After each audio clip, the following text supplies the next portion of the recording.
I mean, when you come from Lagos, Nigeria, you are not expected to become an opera singer. You're not expected to like, you're not expected to have that type of passion, right? So I must admit, it was an extremely lonesome journey.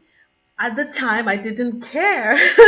I didn't care. I just felt like there's something about this, and I want to be able to do this, and I will go to any length to know how to do this, how to sing like this, because this is the ultimate.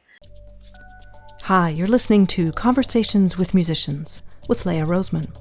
This podcast strives to inspire you through the personal stories of a diversity of musicians with in-depth conversations and great music that reveal the depth and breadth to a life in music.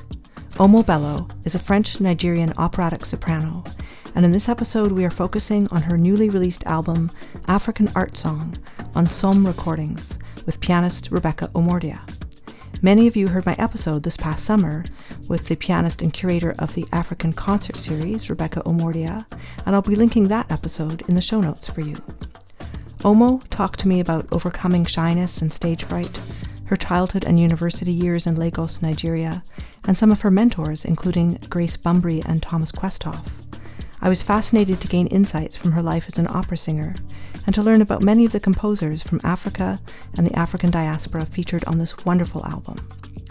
Like all my episodes, you can watch this on my YouTube channel or listen to the podcast on all the podcast platforms, and I've also linked the transcript to my website, leahroseman.com. The podcast theme music was commissioned from composer Nick Gold, and you can use the timestamps to navigate the episode. It's a joy to bring these inspiring episodes to you every week, and I do all the many jobs of research, production, and publicity. You can support this independent podcast through both the collection of merchandise with a unique and expressive design from artist Steffi Kelly, as well as through my Ko-fi page. This weekly podcast is in season 4, and I send out an email newsletter where you can get access to exclusive information about upcoming guests. Have a look at the description of this episode, where you'll find all the links. Now to Omo Bello. Hi, Omo. Thanks so much for joining me here today. Hello, Leah. So when I interviewed Rebeca Omordia a couple of months ago, I asked her what her next project was with the African Concert Series, and she said, "Oh, I'm doing this wonderful recording of African art songs with Omo, and so I'm glad we could get this organized." Me too. It's a really, really beautiful recording. So when we release this will just have been released, and I've had a preview copy, so I've had the joy of listening to this beautiful album. Thanks so much for that. Well, it's my pleasure. It was a real pleasure to be on board with Rebecca because she carried me on this wonderful journey, I must say. It's her brainchild. And yeah, it was lots of unexpected surprises, in a good way for me on this journey to recording the art songs, African art songs. Unexpected surprises in the way of new repertoire or other things? Oh, yes, definitely new repertoire, but complexity in a good way of colors, rhythms, and also, the way one looks at something from this perspective. So in my case, the classical music perspective, and I'm looking at the notes and looking at it from that perspective, and then I find a whole different perspective of how to go about it. So yeah, I learned a lot about connecting into this different type of dance style, rhythm and music that's more feeling, than head. So yeah, it was quite unexpected for me, the palettes that I discovered, and of course enriching for me as an artist. Now, as an opera singer, have to sing in many different languages. But for this album, it was actually 5 indigenous languages of Africa plus French and English, correct? Correct. So were you familiar with any of the African languages that you sang in? I say I have good notions of one of them, which is Yoruba. And this is because I grew up in Lagos, which is Nigeria's most populous city. My parents are not Yoruba, but we grew up in a city that's in the Yoruba region of Nigeria. So yes, I don't speak the language very fluently, but I have good notions. So that was the one that I'd say I was most comfortable in, the Yoruba repertoire, as it were. I was able to draw from those experiences, the memories of having grown up in Lagos.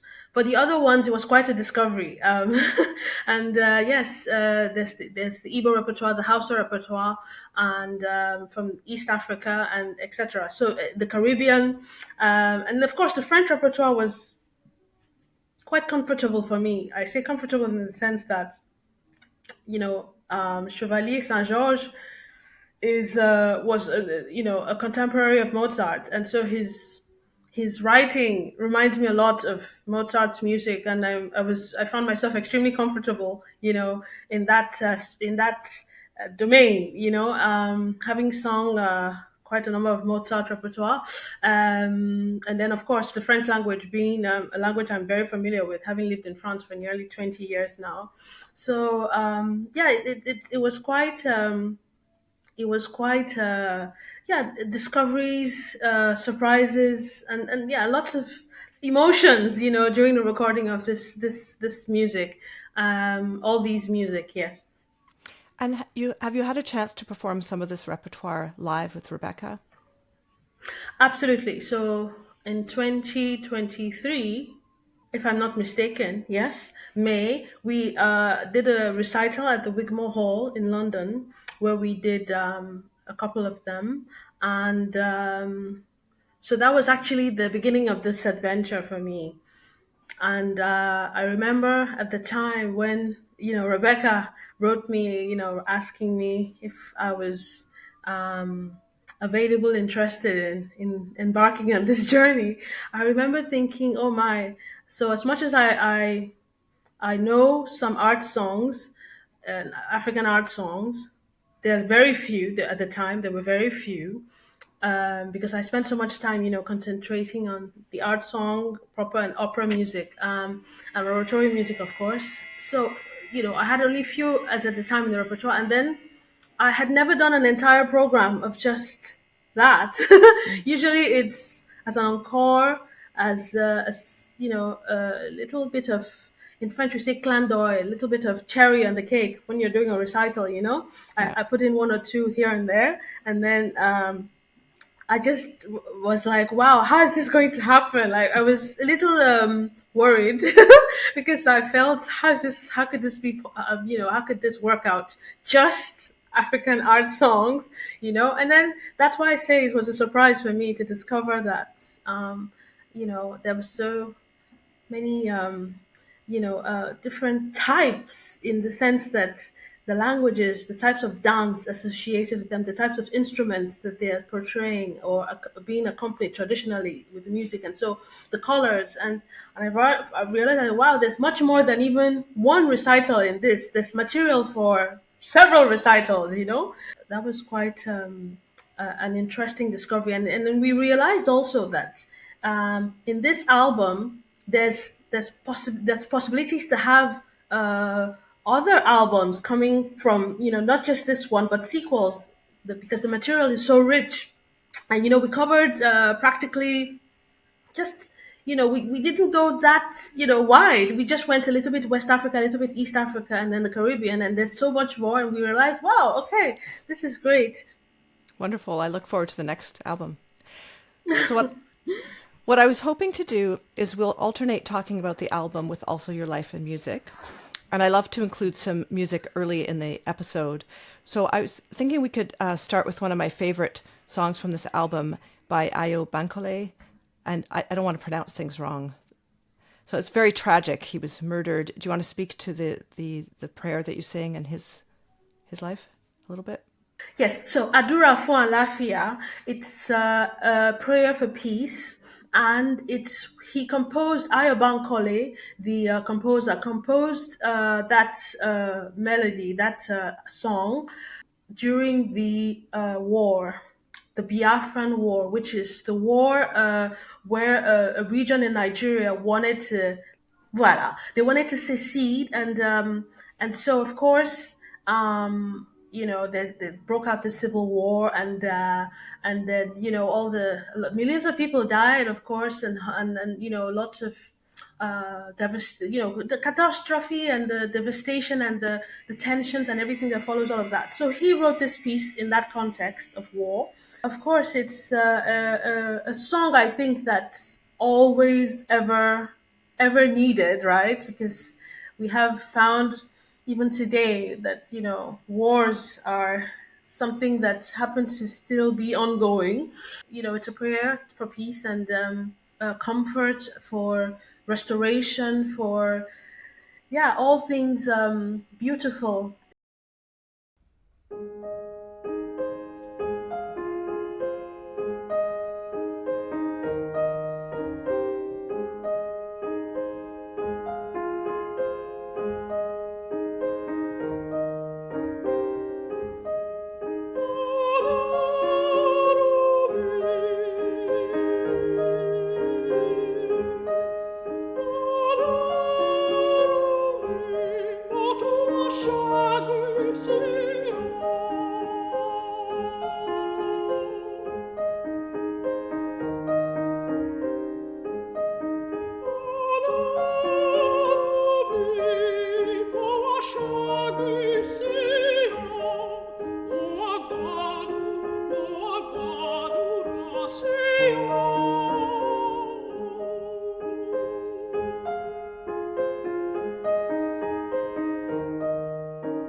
Having grown up in Lagos, met his son, and I met his, musicians who worked with him at the time, and so I was able to get some background of who he was, and everybody spoke well of him. So it was indeed tragic how this, all the more tragic being that it was a family tragedy. So of course when I sing his music there's all of that emotional background and foundation in my in the in the weight of the pathos that I sort of that. And that's why I feel more comfortable, I think, in your in the Yoruba music. And I agree that Ayo Bankole's music were amongst my favorite. So he was, of course, this brilliant pioneer in this genre, and he studied in the United Kingdom. Was able to take, take from this genre, which is classical music, go back home and then create this whole, exciting new subgenre, shall we say. um I think for me, to be able to, because many times, that's why I say this journey was quite exciting for me, because many times I feel so comfortable having studied at the conservatoire here, and I just feel so comfortable in the opera genre, and I just love this music, and I'm like, this is what I want to do. But I reflect on how it must have been for him to have, been exposed to classical music, to love it, enjoy it, compose, perform, and then decide, no, I want to do much more. I want to go back and I want to create something much more than just perform or enjoy the comfort of the institutions that we have here, right, in the West. So he went back home where there's practically nothing in terms of institution, in terms of exposure, the community, the culture, and all of that. And this sort of rallied people around, and they have this community, the Musical Society of Nigeria, where people of like mind got together and sort of started this campaign, as it were, a foundation, and sort of pushing and defending and promoting and creating beautiful music that we get to enjoy today. That was actually where I started at the Musical Society of Nigeria, my music studies, as it were, in Lagos. And I was at the time at the university studying cell biology and genetics. So I was online, on that journey to become a medical doctor. But the passion for music was so strong, and I was sort of battling between two worlds, the science world and then the music world, in the sense that I got the bachelor's degree. I was working at the medical research lab, but this hobby at the time, which was music, that I was doing, was taking up more and more of my being, my time, my energy, my passion. I just felt. I remember then, carrying out research in the lab and thinking to myself that I don't think I want to do this for the rest of my life. I don't think I want to spend the rest of my life as a researcher or in the science medical field. And I remember very clearly thinking that I would be very miserable if I continued on that path. And so eventually, when the opportunity came to, come to France, where I live now, and go to the conservatoire and all of that, I jumped at it. And of course, I left my science degree and never looked back. It's like this opportunity to be what I dreamed of being, which is a singer ever since I was a child. And yes, it's quite it has been quite the journey. So if we could go back to your Welcome. childhood, I understand your mother would take home VHS from the library of music. Yes. So at the time, we had a subscription at this library, close to our home, and I remember the first time she brought home the VHS cassettes of. My Fair Lady. So there was My Fair Lady, but the one that struck me the most, the first one, was The Sound of Music. That was the one that just, I think something shifted in me.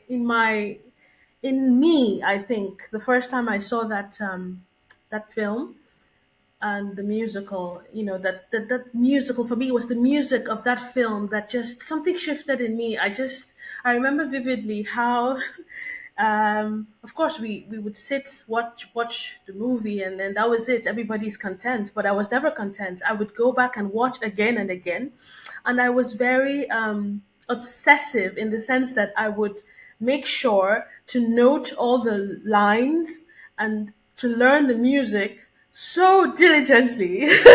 And then when I'm done, I remember I would go into the garden and pick up sticks or whatever and, start rehearsing like I had a show coming up.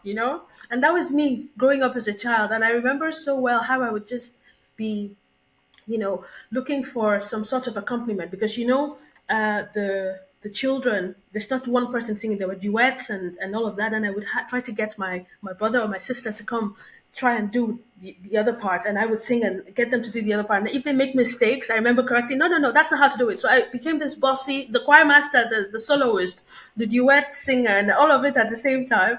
And I remember just imagining how wonderful it would be to just have that type of life. That was my childhood. I found an escape in music because I was quite the shy child. I still am quite shy in my normal everyday life, but I find that I express myself most in singing, even though I not much with words. But so that was for me like this escape for me in terms of creativity and in terms of like getting traveling far away as a child and imagining these possibilities and feeling like you could conquer the world and you could take you could be whatever you want to be. I just yes So there was Mary Poppins, there was these kiddie praises that Maranatha music used to make. That also, we had all sorts of tapes. I mean, we would watch them, days on end because at the time, of course, there was no social media. There was not much in terms of entertainment and creative release and escape for us at the time.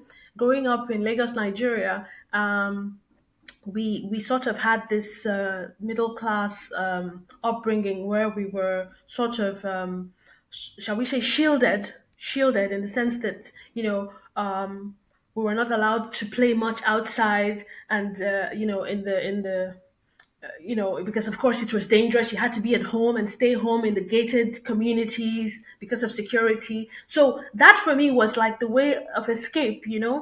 And I remember going into secondary school, which is from age 10 to 16, and I took up music a little bit. And I had opportunities to do some school competitions. Of course, I was so shy, so I had this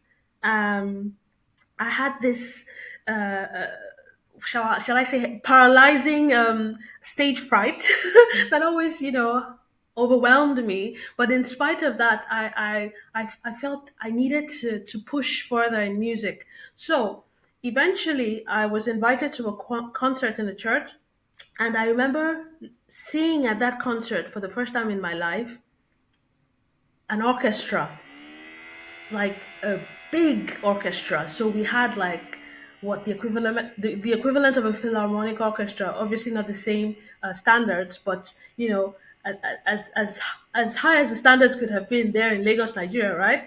And I remember listening to the music, most likely an oratorio or something, Haydn or Mozart or Bach or one of those sacred music composers. And I remember thinking, how is it possible for all of these people to be in harmony, in accord, in one voice? Like, it was so powerful.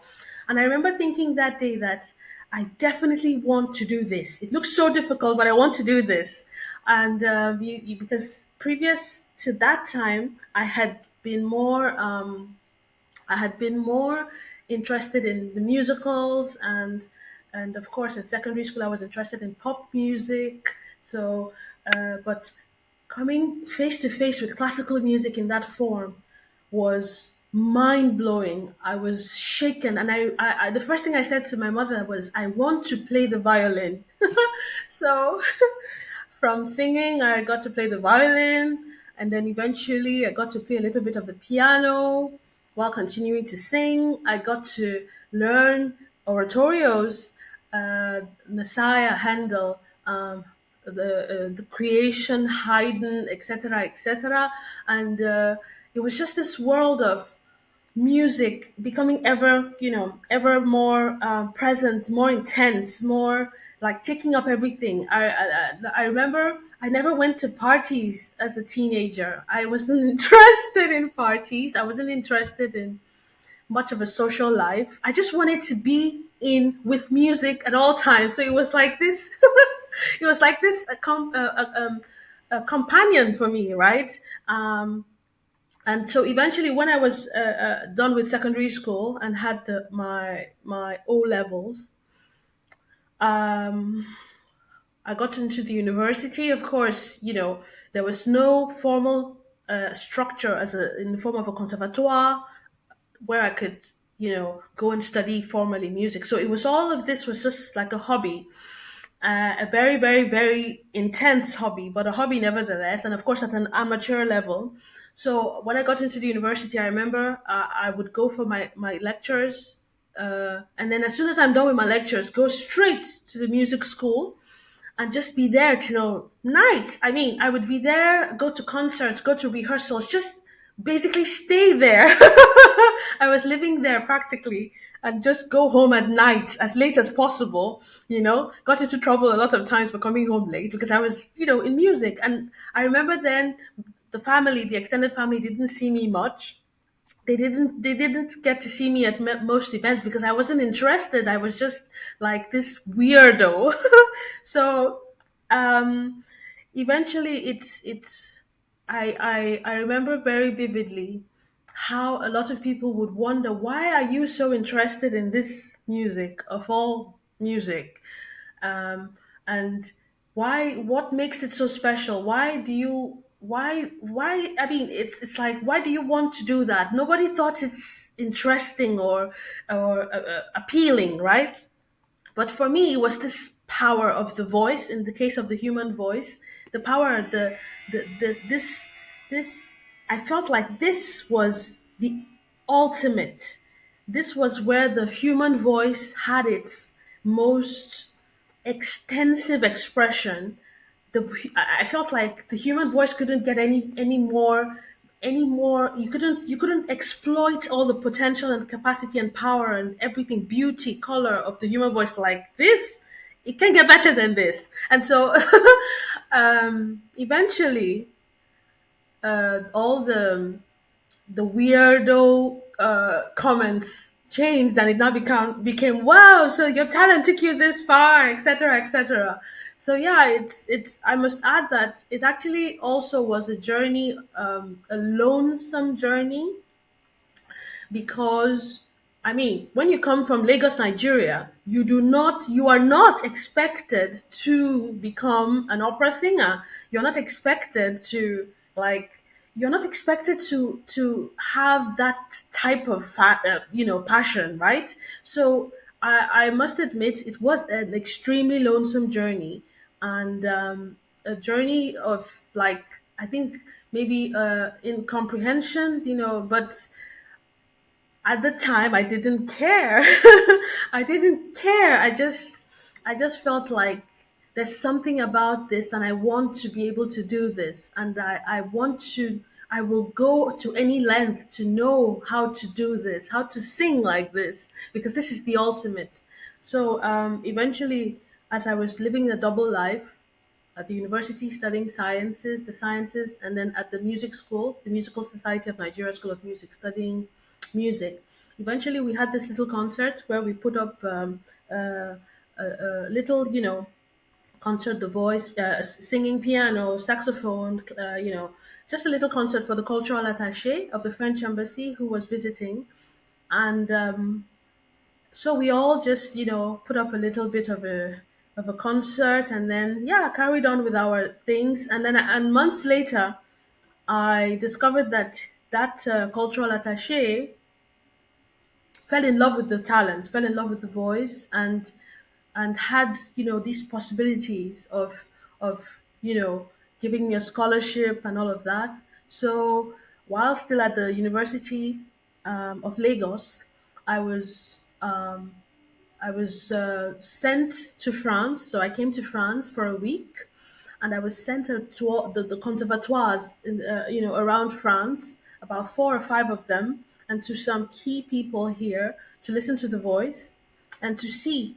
and to get some feedback as to from the professionals as to if it was worth it, because I was on another journey, to be a doctor, and this was like a whole new different path in another direction. So when I came to France, I remember very vividly going to the opera for the first time, going to, all sorts of wonderful experiences, seeing how this can happen, like for real, like people make a living out of this and people do this all day long, not just as a hobby and in your free time, And I remember being so over the moon. I also remember meeting teachers who told me for the first time that my voice was quite of interest. For the first time I heard things like the timbre. So timbre is, that particularity about the voice that gives it that material that is you can distinguish in a voice, and how that color in my voice was special. And I was like, wow. So I've been singing, I just because I love singing, I didn't care if I had a beautiful voice or not, but now I'm understanding that this voice is worth it. Okay, that's it. So I basically went back to Nigeria, completed my degree, of course, and then more or less after I defended my bachelor's degree, memoir, the thesis, the mini what you call now write up for the bachelor's degree, defended my write up, and that was it. I left. I had to learn the language, French. I had to learn, catch up, a lot of catch up, because I came to France at the age of 21. So there was a huge amount of catching up to do, and a lot to learn. And of course, to discover this voice. So it took me on a huge journey to sort of make my dream a reality. And so that's how, I just look back and think that was one heck of a determination that I had. So yeah, it's more or less a shortened version of my story. If we could just go back to the album for a couple of minutes, there's a Ghanaian Nigerian composer, and I don't want to say his name wrong. Fred how do you say it? So let me try. So Fred Onovwerosuoke. Okay, he was born in Ghana of Nigerian parents. Rather, that's it. Because the name sounds Nigerian. Hello. Okay, so uh, Ghanaian Nigerian, then an American. So I got to discover Fred O, as we call him, for short, as his diminutive. So I got to discover his music through from Rebecca. So basically, like I said earlier, I had a couple of art songs, African art songs, at hand for as encore pieces, and then she showed me this whole vast repertoire. She sent me so much music, and I was going through the different music, and then I came across Fred O's music, and it's like, wow, this is amazing. And she explained to me, he lives in the U.S. and yeah, um, there's the this collection that I sang from is basically he collected folk songs from across Africa, and then put them into he sort of put it into formal music in a written form with accompaniment that you know um, we're familiar with, and all of that. So basically, what happened with, for example, the Ngulu is, when I look at the music, of course, I know I'm able to sight read it immediately, and then, hum it along and all of that, and then learn it. And then when we got to rehearsals together with, Rebecca and I remember thinking as we were playing, something is not right, And she was playing and I was singing, and I was doing the notes properly, as I would, prim and proper, and etc. And then I something was wrong, and I said, "Ah, it's not working out. What's going on?" And then she explained to me that In the case of Ngulu, it's a wind instrument that's actually a local wind instrument. The name, I forget the name right now, because it's from East Africa. So it's a wind instrument that's actually playing at this moment. And so there's this whole dance. So there's the dance and there's the wind instrument. Shall we say like a flute, a local flute? So local flute and a dance. And then she said to me, you have to, okay, now you've learned it, you've learned the notes, etc. But you have to take away all of that and feel a dance and a flute. So a flute and a dance. That's what's going on here. It's like a ritual dance, the flute and the dance. And I remember thinking, okay, let's try it. And then all of a sudden, left the three time the ternary time, thinking of Ngulu, Ngulu, Moelela Ngulu, and just went into the swaying type of notion.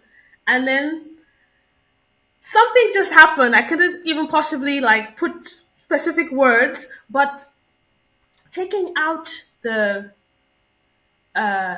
metronomic approach to it and putting the swaying type of dance, of course, drawing from my childhood, my culture, to sort of put it in context, something just happened. And I feel like that was the point where it's like there was this on unwinding of the mystery of what it was that wasn't going right with it. And so that happened a lot, even in Yuba's music. There was certain points where it's just like, this isn't working out. This is not supposed to be made for the piano. And I said to her, this isn't working.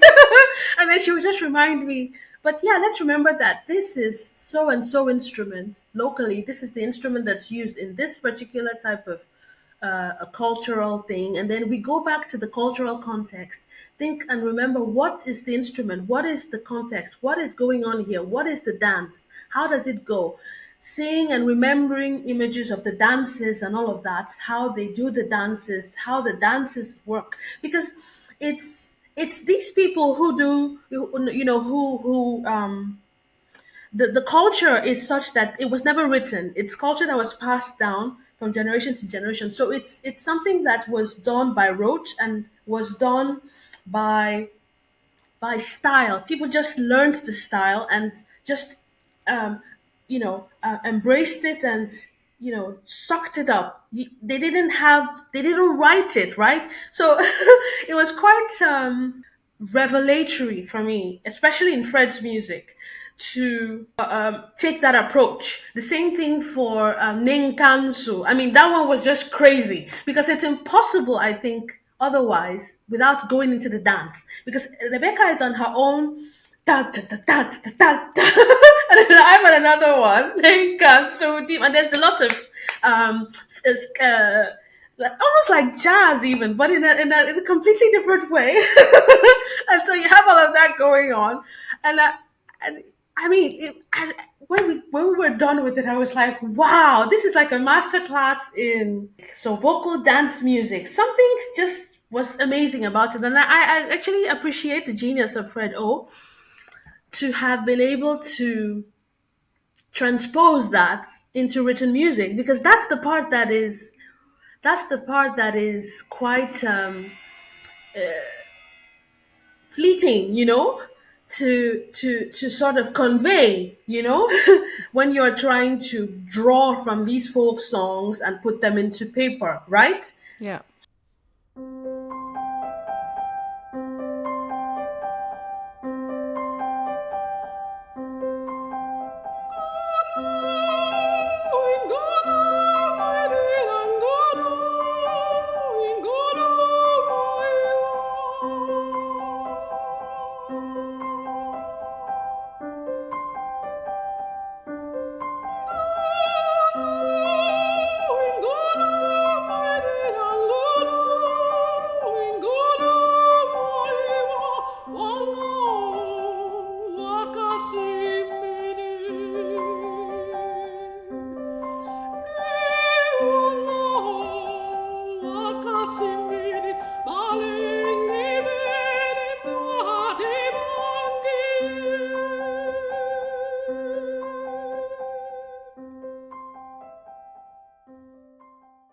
You're so articulate, and I have so many questions and directions I want to go in. But I was just thinking about being a trained singer as you are in art song and opera.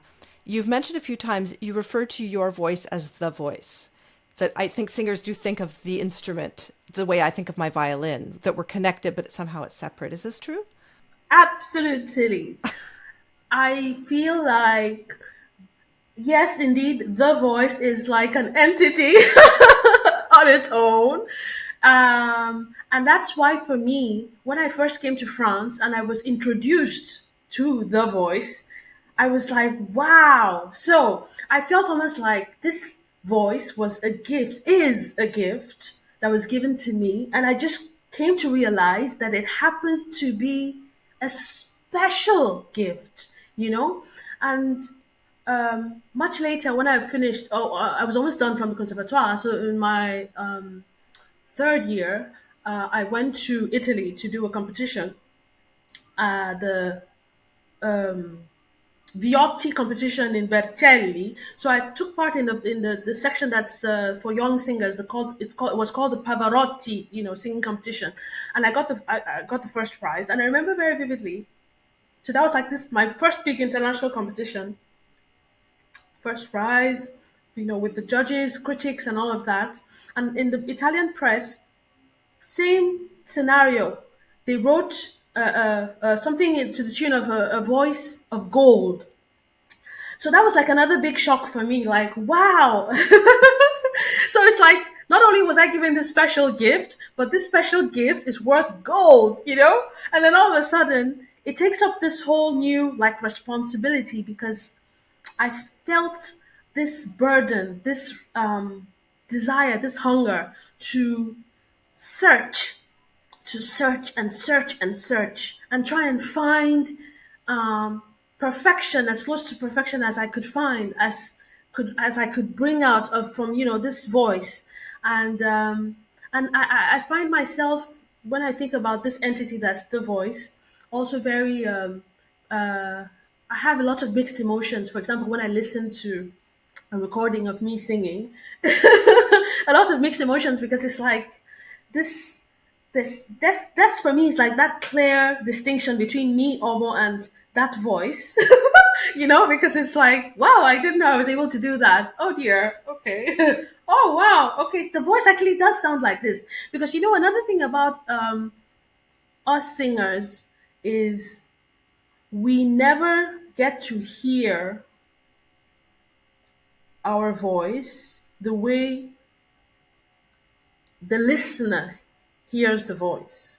So that means it's always a discovery. For example, to hear a recording, it's always like, wow, that's how it sounds. Oh wow, that's because what we hear from the inside when we sing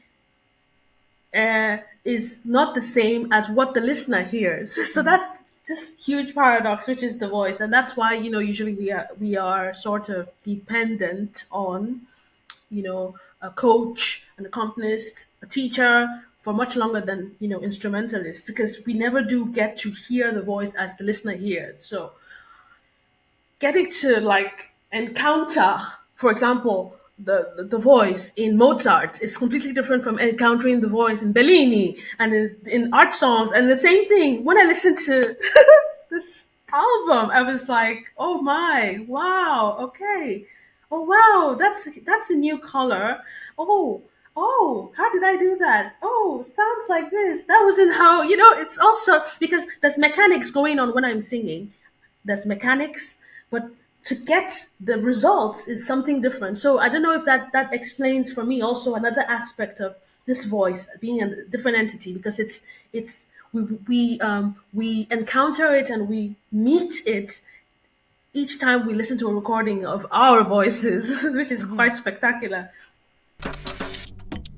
I wanted to let you know that you may be also interested in my episodes with Rebeca Omordia, Sarah Jeffrey, Ji-Yoon Kim, Thomas Cabanis, among so many other wonderful musicians.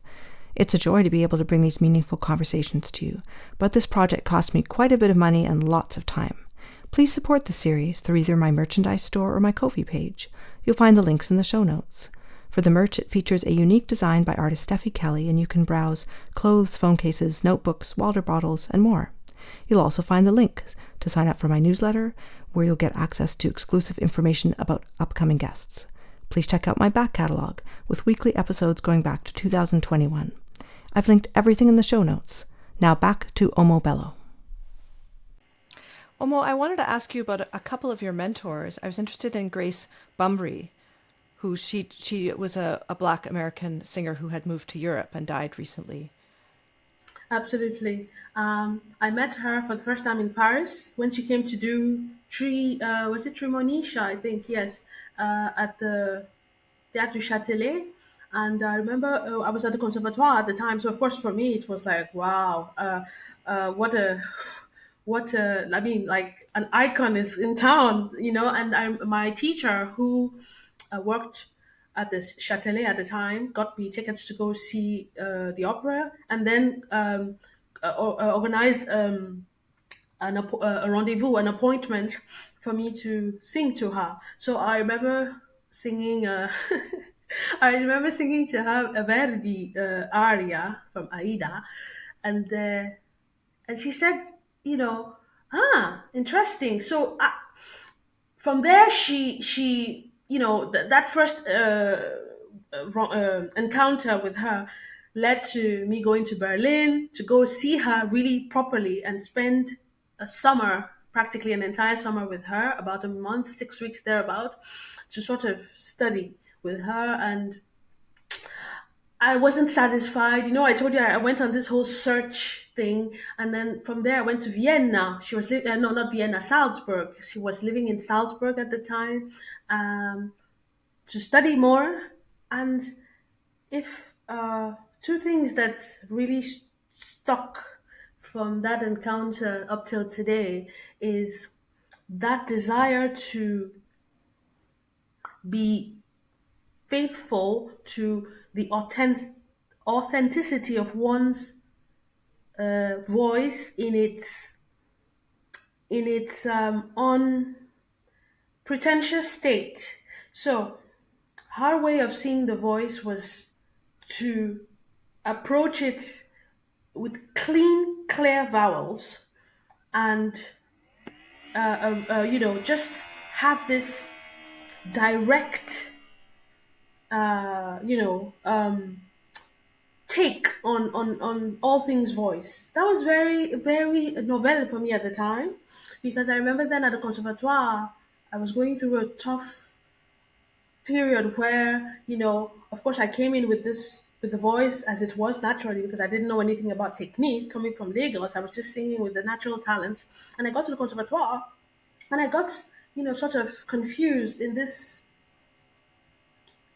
haze, this huge schools, different schools of thoughts about how to put the voice in this particular place and do this with the voice, and then have this color and have this thing and this and that and that, and the result of all of that, all those gimmicks, shall I say, was trying to make the voice sound like what it wasn't. So when I got to her, that's Grace Bumbry, she took me back to the basics, which is staying true, faithful to the voice, what it is in itself, without needing to embellish anything, without needing to create anything artificial. This sounds basic, simple, and straightforward, right? But strangely enough, strangely enough, a lot of young singers are taken into that path of making the voice sound like what it isn't, and that's the mistake. And in any case, I think is quite common these days in the conservatoire. So I remember having lessons with her where there was a lot of technique, and the technique was basically to sit at the piano and run scales very slowly on each of the five vowels, taking rest in between, short breaks in between, and just cleaning out the vowels. So it was as simple as that, and yet so complex, right? So spent so many weeks with her studying, and then it was not long after I left Salzburg that I went to do the Pavarotti competition, and then got the first prize. So I realized that yes, she was in. She obviously was in on something, and that's what definitely took her far, you know. And up till today, I feel for me, anytime I think about the voice and think about that, all things purity of sound, purity of cleanness of notes of the vowels, in the Italian style. I remember her, of course, and yeah, she definitely was the one who put me on that, notice that attention. You cannot try to sound like so and so that you listen to in the recordings. You cannot try to make the voice sound older than it is because you want to sing so and so repertoire. You have to stay with the voice that you have so that it can last, it can last and not, wear out and all of that. She's a very disciplined woman, extremely you know rigorous, had to be, and I think she sacrificed a lot for music, because I know, for example, that she never had, children. She adopted a son eventually, but yeah, she gave it all for the career, and that's the part for me that was like, wow. I can't do that. So I feel like, no, I needed to have a family, and I needed to children, and have the ones who, because it's like there are days when the voice, like I said, the voice has its ups and downs. That's the human body, the human nature. It's not perfect. So there are days when you're not all of that, and there are days when it's fantastic. So you have to be able to have a sort of distance. And I feel like having a more accomplished private family life sort of gives you a balance, in the sense that it's not just about, oh, my voice, oh, my voice, oh, my voice, which I think is one of the faults of singers. And when you get home and you have little ones to take care of, and who don't give a they don't care whether you sang, that spectacular high C tonight and everybody gave you a standing ovation. They don't care. They're just, they love you even if you crack the note. So I think that balance for me was the part I felt, yeah, I took from her, that I don't want to do that. I want to do it differently. So yes, she taught me a lot early on, I feel. And I remember her a lot when I warm up the voice. I mean, just simply singing vowels. I remember all those notes, sitting at the piano with her, ironing out the notes. Nothing spectacular. I've seen other divas who tell you put the voice here or put it on some fancy balloon up in the sky. That doesn't work. Ironing out the vowels, for me, that's Grace Bumbry, and it just sort of stuck with me. Yeah. Wonderful. Now, in this album, you have the work of two female composers, Erilyn Wallen, and she was featured on my discussion with Rebeca Omordia. But today, maybe we could talk about Shirley Thompson and her beautiful Somm to Windrush. Okay. Windrush. Somm to Windrush is, I think, one of the more lyrical pieces of Shirley Thompson, and I understand from the background.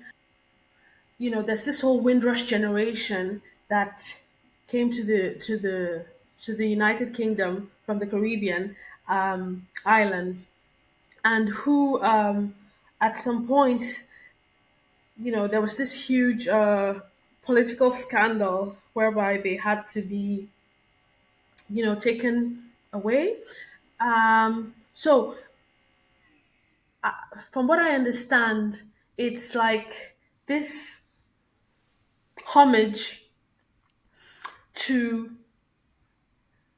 the ones who put sweat, the blood, their all to build their dreams, and I feel like it's a story that speaks to me because usually to be able to build that dream, many a times you need to leave home. Um, you often, you know, get up and leave everything you hold dear and sort of go far away and chase that dream, right? Um, so I feel listening to it, I feel many times it's like I had to sort of draw in the tears, draw in the emotions, because if you get too emotional, you would not be able to control and master the the instrument. But it's like listening. I feel so like what's the word now? It speaks to me in any case on a personal level because that's like a story that you know is it rings home, going far away and fighting for what you believe in, fighting for your dreams and putting everything that you need to do into it and sacrifice. um, yeah, I think she's exceptional as a composer, and it's not easy to be a successful female composer. So I think she's phenomenal, in that she's had been able to overcome all these odds to be who she is. So yeah, that's why when I look at people like Grace Bumbry and Shirley Thompson, who are the pioneers, who putting all of everything they have so that today when I come and sing it looks normal, right? Because somebody went ahead and broke down those doors and just went and did it, and then people behind coming after like are like able to just you know do those things like it's normal today. So yeah, I haven't met her yet, but through her music I feel like I can connect to her grit, strength, and yeah, what more can I say? And it's amazing that these two women, are going on to do so many exceptional things. It's not There are not many female composers, so I think it was very important also to Rebecca and I that we give homage, to these exceptional women who are just icons.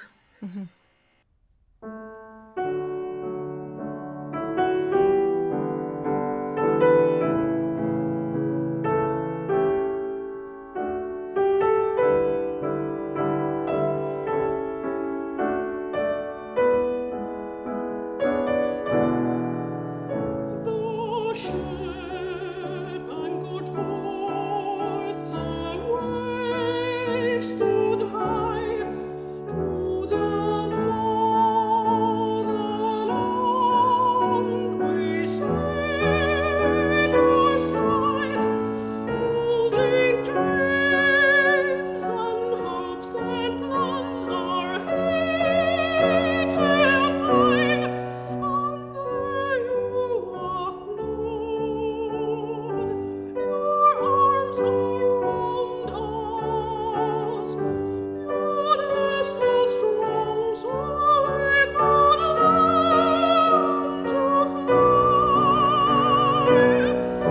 Your house stood strong, so we could learn to fly.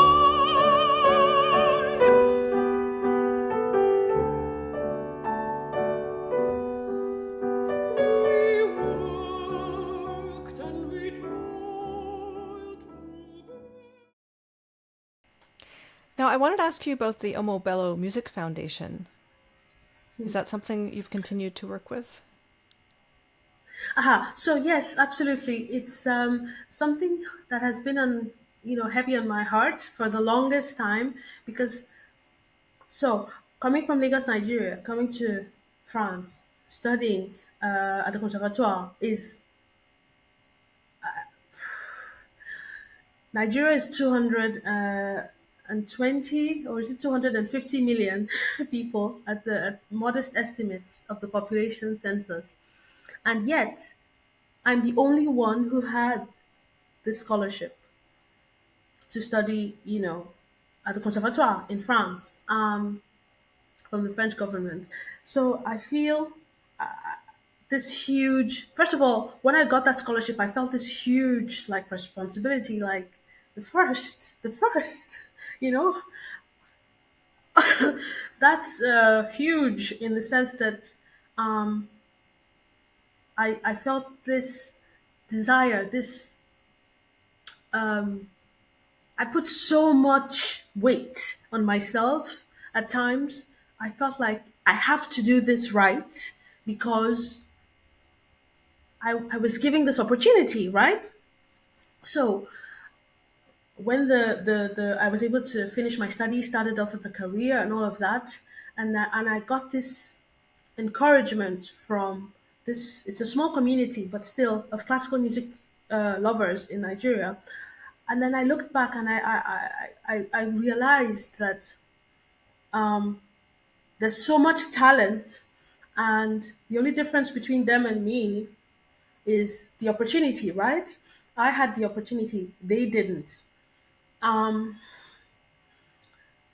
and I realized that there's so many people in that position of having so much talent, so many little girls, so many little boys who today are like me, listening. Now they have the internet, and so many of them discovered me on YouTube, and they go to YouTube and they listen to all my performances on YouTube, and and they're carried away, and they are going to this whole creative adventure in their mind of how they want to sing, and they write to me and they express the desires, and of course they cannot because the infrastructure is not there, and the savoir faire, the know-how, the teachers, the instruments, etc. And so I felt so frustrated for the longest of time, wondering what can I do, you know um I felt at first sometimes powerless, because I felt this. I'm just one person. What can I do, right? So initially, the idea was to just push, push, push in my career, and somehow me pushing it to the highest possible heights and being visible will sort of make other young girls look at me and fight and have that model to look up to and fight to go after me and to follow me, follow in those footsteps and try and achieve their dreams, etc. But then again, that's good in itself. I was doing all of that, etc. But I realized I can do more still. What can I do? So in 2018, 17, 18, when I went to Lagos, same thing. I saw a lot of frustration. People who have so much talent and they don't have an outlet to express the talent. And I said to myself, well, I don't have it all. I don't have. I feel powerless, but I can start somewhere. So we got together, a couple of friends. We went. I went and registered the foundation with the Corporate Affairs Commission there in Lagos, and then we started doing concerts. We went to the slums and we were playing for the children there, and we went and just started doing things. Like just do what we can do. I mean, we feel so powerless, but at least let's just do something. So that's how we started off. And so we went and did concerts in the slums, and we went to, of course, because I'm an opera singer, and in Lagos, Nigeria, I was able to go to the the French consulate, the French cultural attaché, and speak with them. I went to the expatriate schools, which are schools of means, and the idea was to try to form bridge between the wealthy schools and the less privileged schools, the ones in the highbrow areas with the ones in the slums, sort of try and create a link where, they'd be able to help them. And so we did all of that. When I came back, I still felt frustrated what to do. So later on, we went to got the orchestra, an orchestra in the south of France, collaborated with them to try to get instruments to send to Nigeria, to get luthiers to make violins, etc. And then send them over. So yeah, it's been quite a journey also in this with this foundation, because I feel so much hope. Like, there's so much that could be done. There's so many talents. There's so much desire. You see these children, they don't have fixed stereotypes in their heads about what art and music can be. So at that age, they are so malleable, just like I was. I mean, I saw The Sound of Music and I just fell in love with that. I saw the orchestra and I said, I want to do that. So it's all about exposure. And these children are obviously not engaged in much by way of creative arts, because the parents don't have the means. So I just sit and I think and I daydream a lot about so much possibilities. But the most important thing is we just, with our little means and with our talents and with what we had in hand, our instruments, in the case of the instrument and me, the voice, we just went there and did what we could do. And then, yeah, so it's not a big uh, foundation in the sense of funds, like yet, in any case, but it's just like me and a group of friends, musicians in Nigeria, who just went out and, in our little way in the community, looked out for the children to sort of introduce them to a world that is mind blowing.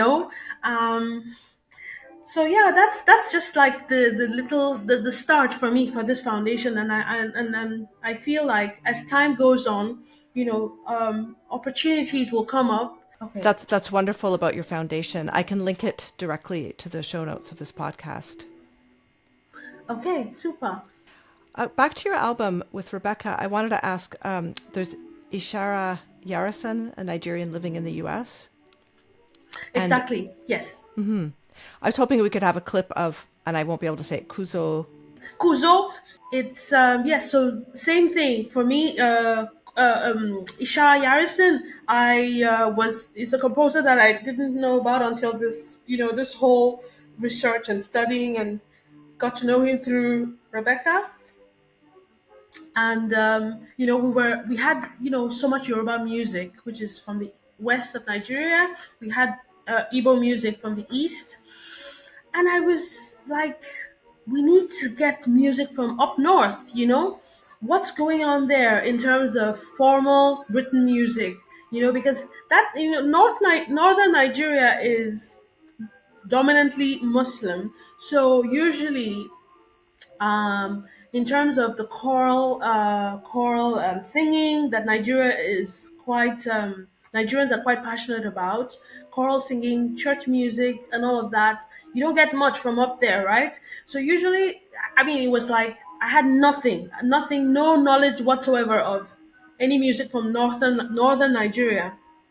And so it was quite a joy to discover his music. He sort of takes it into a sort of more classical, approach, as opposed to folk song style. So yeah, it was more or less straightforward in the sense that his style of writing is more faithful to the classical music style. The two pieces that I sang of his, including the Kuzo, are psalms, and yeah, it was quite interesting for me to get to study the language, which is Hausa, for the recording. So he sent notes, recordings of the diction, and I had to work on it, and then yeah. So my parents grew up in the north, so I remember I have memories of them speaking the language, but I don't know the language at all. And so it was interesting for me to be able to get to familiarize myself with the language. This part of the country, I would be interested to get to know more of the music from there, because it's quite unknown to me as of today.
Okay, wonderful. In my interview with Rebecca, we talked about Akin Ayuba quite a bit and included some of his music, and you have a lot of his music on this album. Yes. But I did want to also ask you about Chirstian Onyegi. I can't say his name. Onyeji. Onyeji, yes. So my mother is Igbo, so she's from the east of Nigeria. And I remember, of course, um, family events, functions as a little child.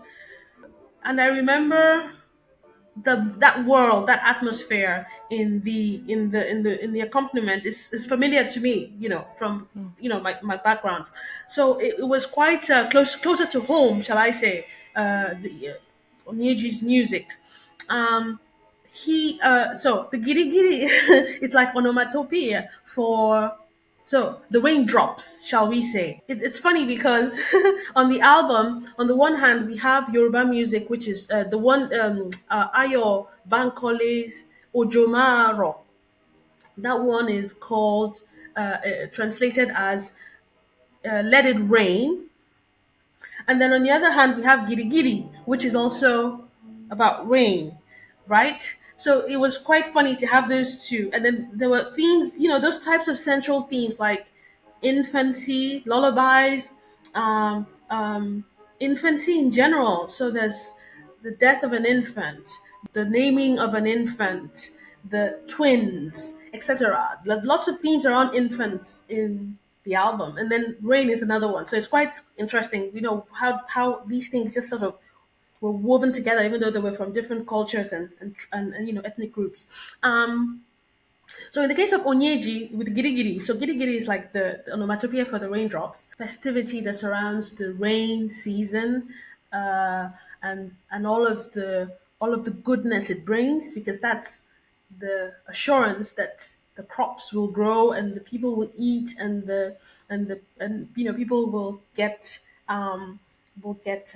chubby, because it's a sign of wealth and health to be chubby. And then, yeah, so the dancing and the festivities that accompany rain, the rainy season. That's what Giri Giri is all about. It's this happy, festive type of atmosphere and dancing. I've not met Christian Onyeji yet, but I've of course met him through his music, and it was quite, the accompaniment, for example, of the Giri Giri is supposed to be the percussions.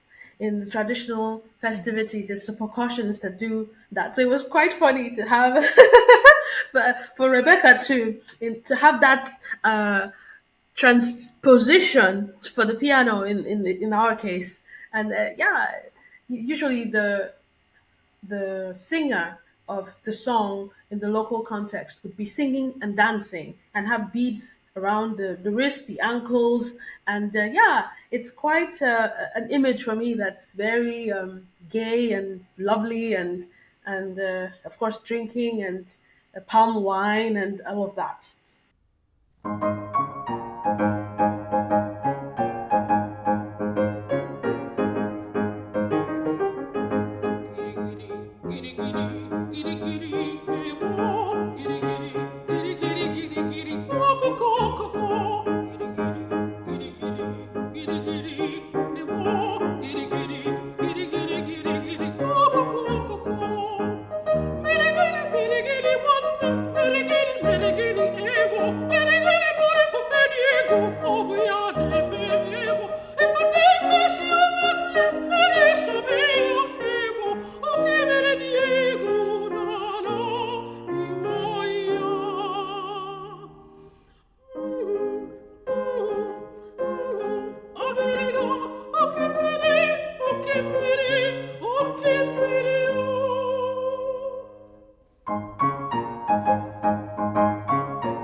That's great. And you mentioned percussion. You guys did also include these wonderful percussion improvisations as part of this Absolutely. album.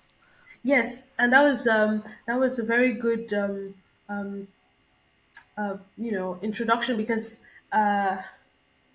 many of these in fact, all of these, basically, except for the new the modern composers, contemporary composers like Ishaya Yarison, these pieces, especially the folk songs, are made to be played with the percussions, the local flutes, the local stringed instruments, etc.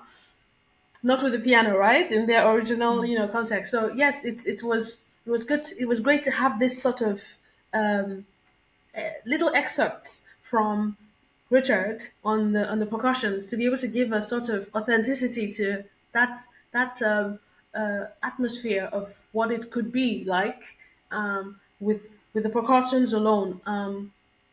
It's usually quite a lot of percussive rhythms that are quite complex and quite exciting, because all these instruments are, I mean, there's the one that's called a talking drum, that has these sonorities that are quite amazing, because the players are able to play in the way they speak. So, I mean, it's just amazing. And these are people whose technique is like passed on from father to child, and is sort of learned in apprenticeship type arrangements. And you have them say that da da da da da da, and then they play it, just like really, really, really impressive for me when I hear uh, those types of things. And I mean, I begin to wonder. I begin to wonder, in the line of Ayo Bankole and his contemporaries, I begin to see also, and that's another aspect of the foundation that that comes to mind in the vision. All of these oral traditions are so unique, and I, f- I feel like techniques have to be researched so as to come up with methods to pass them down in in a written or in a form that it is, one can be able to communicate to generations to come, because they're so unique, Hmm. in their style, in their delivery, of which one of this is the talking drum. So yes, Richard played the talking drum also on the album. Yeah. I was just thinking about music education. Now, you did go through the strict conservatoire in France, but as older, because you weren't a child.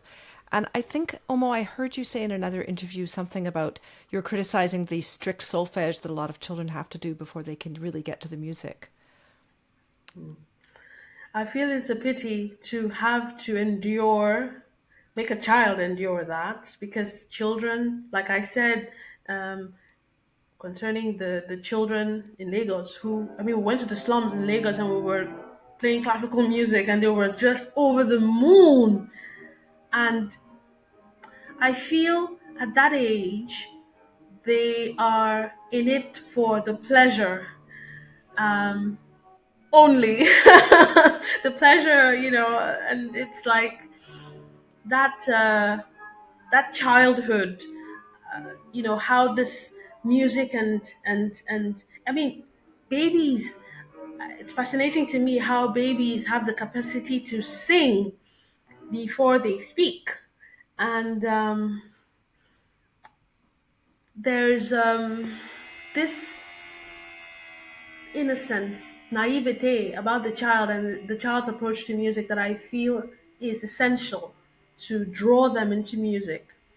Now, when as pertaining to France, where I live, the school of thought is that the children who want to learn music have to go through rigorous, long hours of solfege training, more or less first, or more dominantly than the music itself, than the instrument itself, than, the voice, if it's the case of singing.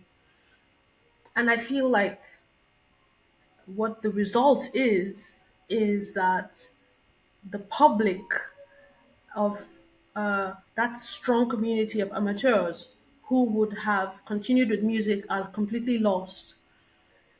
I've met countless numbers of adults who, frustrated, come up to me and say how much they wanted to learn the guitar, wanted to learn the piano, wanted to learn this or that.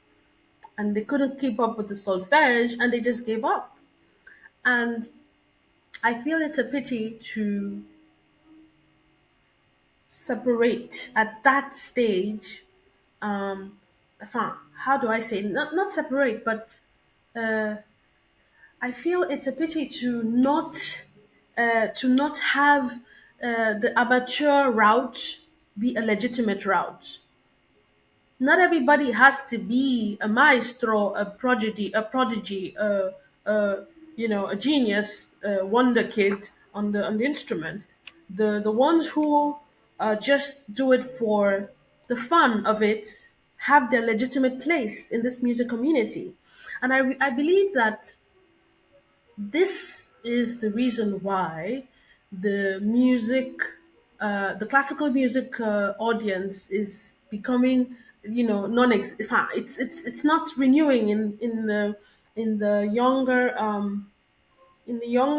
younger people. I mean, you have the concept. Everybody knows that our public is, old and old and well, it's dying out and reducing and all of that, especially in you see it from the operas and then the concert halls, etc. So we keep talking about this, but how come the ones who want to learn it as children are being, you know, like how how do you say no to a child because the child cannot, uh, you know, does not want to, learn solfege. I would not have wanted to learn solfege when I was listening to Mary Poppins and The Sound of Music. I was just in it to sing and dance and be happy. Why would I want to learn solfege at that age, right?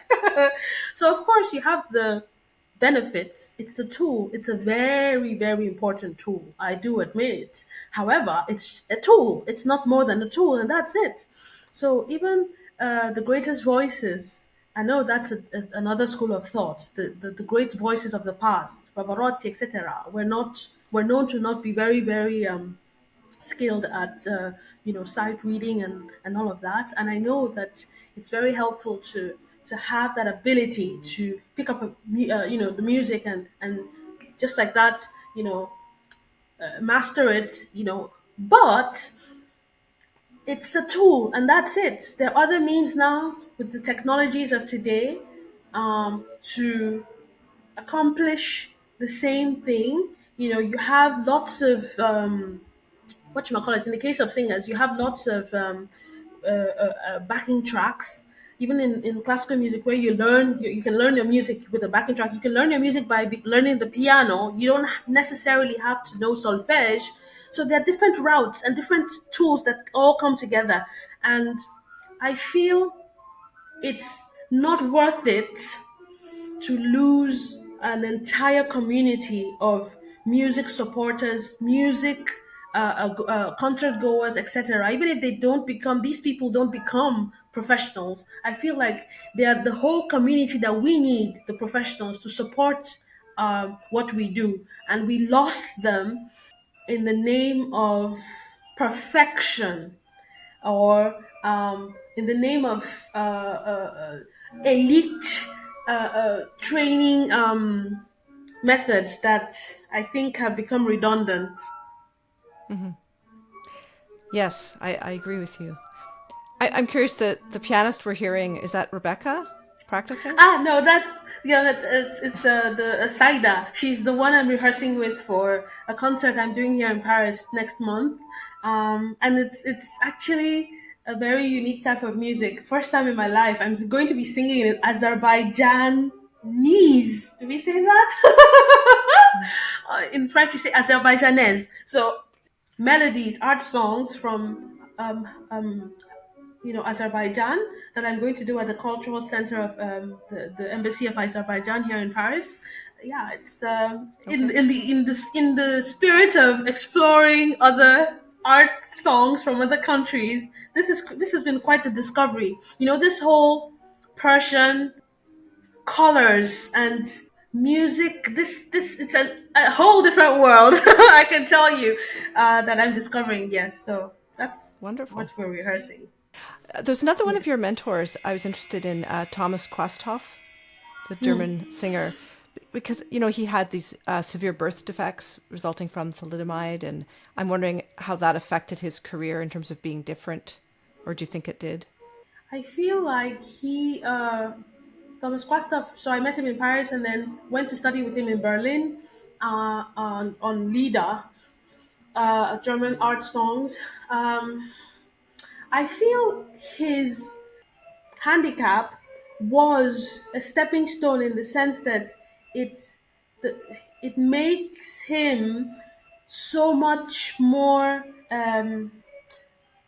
he had to go like really reach very far out of his comfort zone to go for what he wanted and get it. So in this case, for a different reason with Grace Bumbry, with Thomas Quasthoff, I find this high level of exigence, the French say, rigor, just never leaving any little detail just to chance to just happen. And so I met him at the concert in Paris when I went for a master class he gave, and I remember very clearly how he would sing a line, repeat, repeat, repeat, fine. He would speak about how he kept it came back over and over again. This talk about how to get to the bottom, always get to the bottom of things, how to strive to always,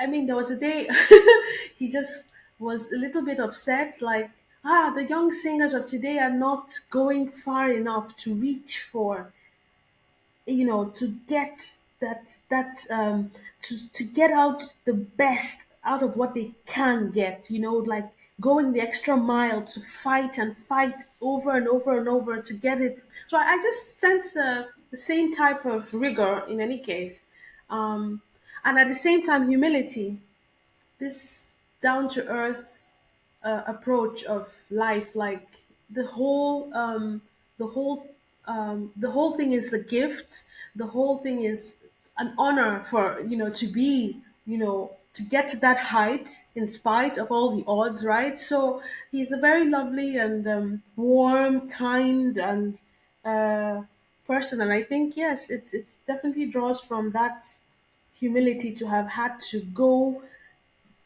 deep to search and get answers and solutions and succeed, in spite of all odds. Your beautiful debut recording, The Maler des Knaben Wunderhorn, did he help you with that coaching for that repertoire? Yes, that was exactly why I went to him in Berlin, and we spent a lot of time going through the background of, that's you learn the music, you learn the text, and he was very, happy with my the work put in, but also to get that context from a German native speaker, and to also get because the Knabenwunderhorn is in this case, from the German folk songs, even though it was written by Mahler, who was Austrian. It's called from German, folk art. So to sort of get that, I needed to get that background of from a native about this whole style, the culture, the little things that sort of put things in place, so it's yes, it was very very wonderful to have him, coach me for that album. And I remember I remember how, you know you many times you'd be doing a leader, and you think you get it right and all of that, and then he just says, no, try it like this, and then he sings, and then you listen and you're like, oh dear, I haven't even scratched the surface. There's just something about a native speaker singing in his language with all the baggage of the cultural experience that come with it, that just infuses into the colors in the voice, and I just be like, what? Yeah, I haven't even started. It was helpful to have that I am a native English speaker to to sing in German, because it's also quite similar in the way the consonants are are articulated, and etc etc. But yeah, I was a wonderful experience in any case, recording Mahler's Knabenwunderhorn, and studying with Thomas. I also went to Verbier thanks to him, and did La Contessa in Marriage of Figaro there, and some other concerts at the festivals, their Christmas festival, etc. Yeah, and of course I've kept in touch with him ever since. Yeah. Wonderful. So, my last question for you today is just in terms of your role as an opera singer. I'm curious because it's at the intersection of acting and music, so different than the rest of we musicians. So, you mentioned at the beginning of this interview how shy you were as a child and how you've had to come out of that. So, I'm imagining inhabiting roles as you learned opera must have helped with that because you're playing a part. Aha, yes, indeed. because it's almost as if, in the case where the voice is another entity, so this is where you have an entire entity of a personage, you know, and it's amazing, I think, to be able to put on this persona when you go on stage that's so different from who you are. I think it's just the best thing in the world, because many times, I mean, so many times, I find people who meet me in person say things like, but you're so shy, or you are different from, the person, the person who was on stage, right? And it's like a bizarre event, because they're expecting something bubbling and over the top and diva-ish and reckless or whatever, and then it's the complete opposite. So I feel like my best my best way of expressing myself is in singing, and of course singing on stage, in opera, in concert, etc. um, it's such a joy to be able to study and perform different roles, because I feel like it enriches me as a person, and also my personal experience enriches roles, of course, because I'm able to bring in my own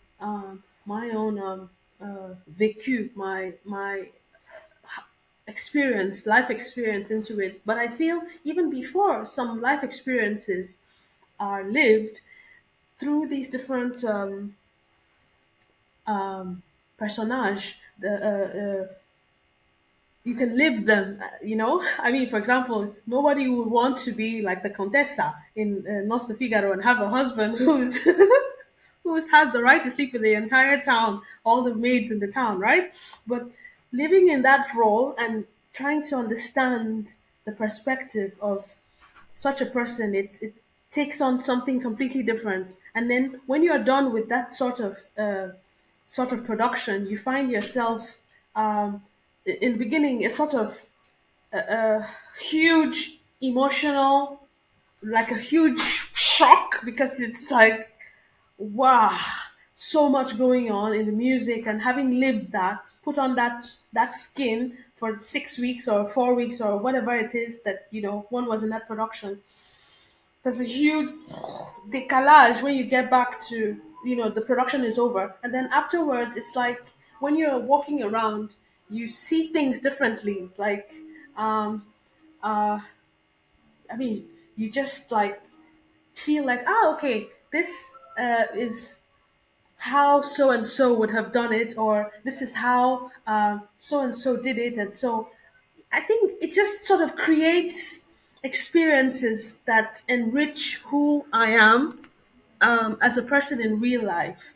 Having to be able to have this opportunity to be different people, on stage. And it's interesting because I feel like those experiences on stage in performance are so rich that in real life, after having traveled so much and lived all those extreme, you know um, things, like, creatively and emotionally, and in on stage, and in life cuisines, when you go, travel cultures, visiting places, etc. I feel like when I'm done with a production, my best place to be is at home.